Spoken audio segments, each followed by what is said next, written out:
Final say reviews. Final say reviews. Hello, everyone. Welcome to Final Say Reviews, your premier destination for reviews on movies, books, video games, t-shirts, and all other subjects in the world of media and outside of it. Now, fans, you'll have to forgive me here. YouTube hasn't given me the budget yet for all the highly polished video editing and the great studio that we're going to have. I have to do a couple of pilot episodes of the reviews. So these first episodes, I've got note cards, I've got notes to make sure everything goes according to plan, okay? Now, please forgive me if I seem a little bit nervous. This is my first ever YouTube video. You can see my hand shaking a little bit. I've got some butterflies in my stomach. Frankly, I wish they were still caterpillars.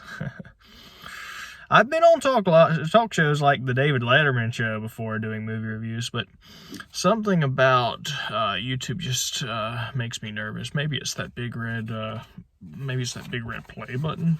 You know, when you on the app, the big red play button. Red's a pretty scary number. Pretty scary. Oh, see, look, you can tell I'm sort of nervous. Red's a number now? What am I thinking? Red's a color. Now, I want to introduce myself to all of you in this first video. For the longest time after I watched Edward Scissorhands, great movie starring Johnny Depp, I remember for the longest time after watching that movie, I just wanted to have fingers that were scissors. So I legally changed my name on YouTube to Ned Bladefinger to sort of pay homage to the movie Edward Scissorhands. How's that for dedication? I'm sort of a reviewer in the vein of Roger Ebert. You're going to be getting very nuanced, expert reviews. I'm really going to be doing deep dives into all of this, all of these movies, books, whatever I look into.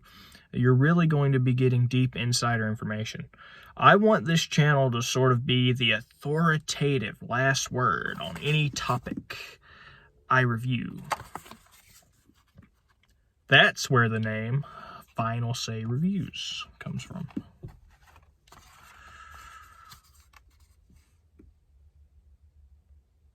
This is going to be a channel that enlightens and changes the world, but it's also going to be probably the most fun you've ever had watching a video. And as a little example of the fun that we'll have, you'll see stuff like this. You know, I'll throw up a pencil into the air, flip it up in the air, a pin, you know, that'll be some of the fun that we do.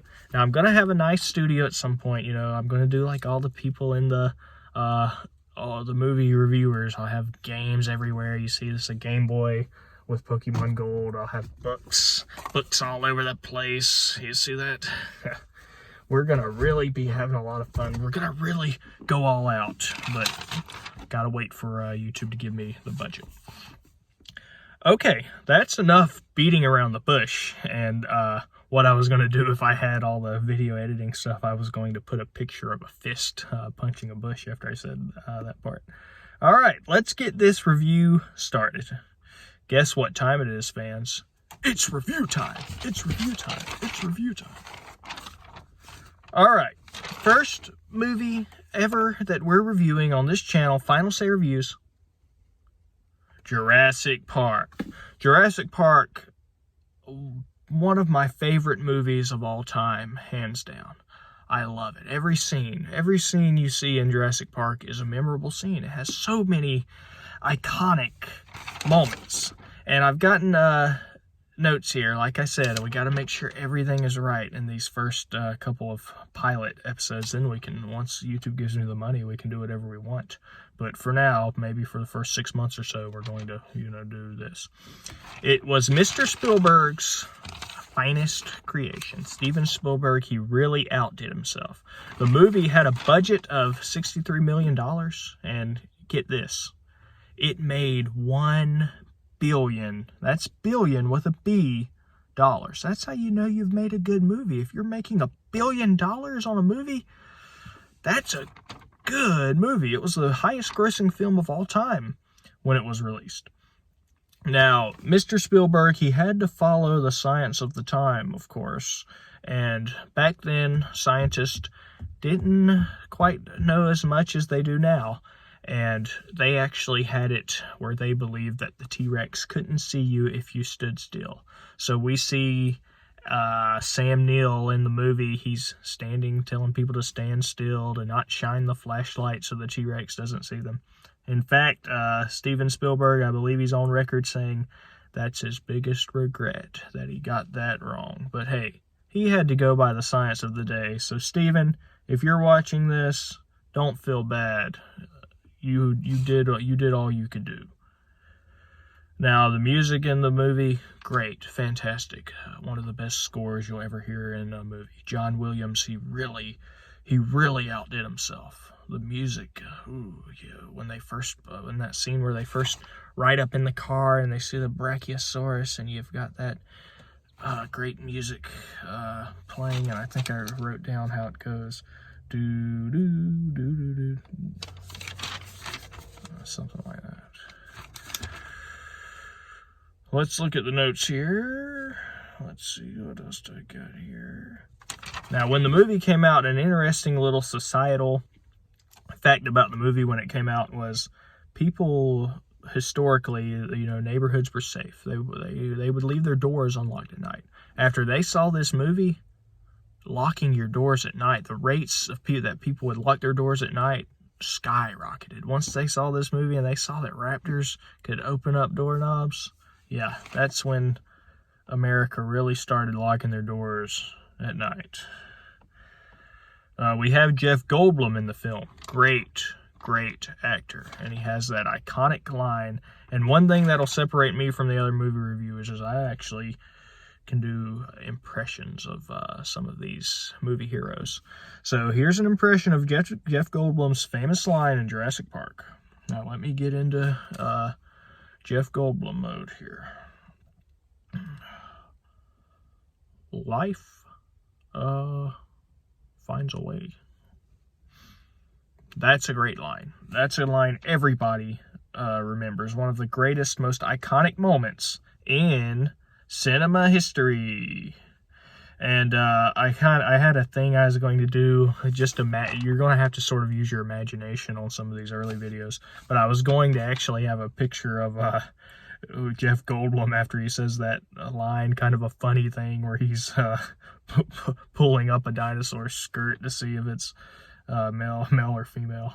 That would have been a sort of a thing to make you laugh really hard. Now, I remember when this film came out, my grandma didn't want me to see it. She said, there's what are terrible lizards, as she called them, doing on the big screen? Nobody sees that. And I even have an exact quote from her here. These dinos ain't good for nothing but nightmares. I haven't ever had a nightmare in my life. And for the longest time, they said that terrible lizards, which is the technical name for dinosaurs, they were simply too big for the silver screen. Sure, you had some black and white movies as the precursor to Jurassic Park, some other movies, but that was one of the biggest hang-ups of putting dinosaurs in movies. They were just too big to fit on the silver screen. It would go over the budget.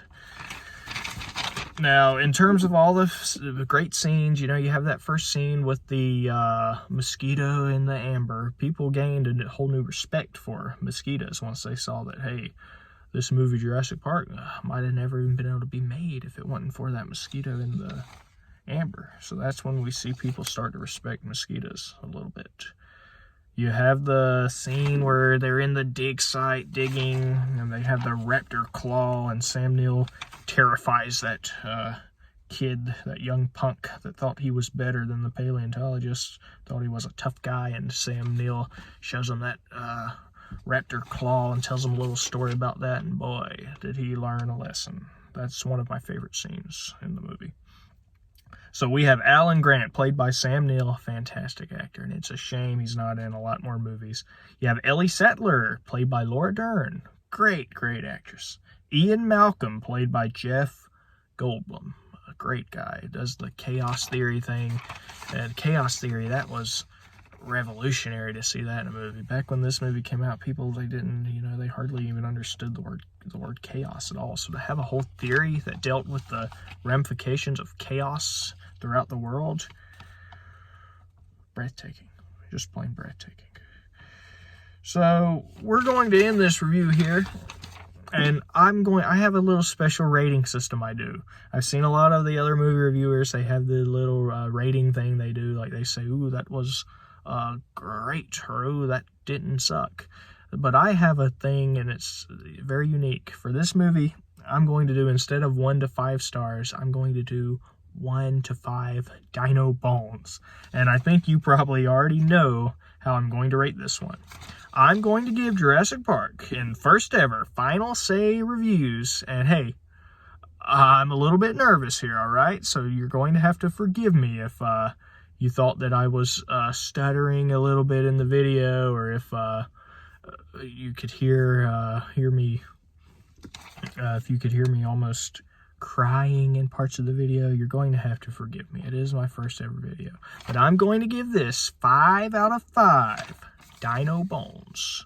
Fantastic movie. I've always loved dinosaurs, and I love this movie. I could watch it right now, and every scene would capture my fascination. I love it. I just love it.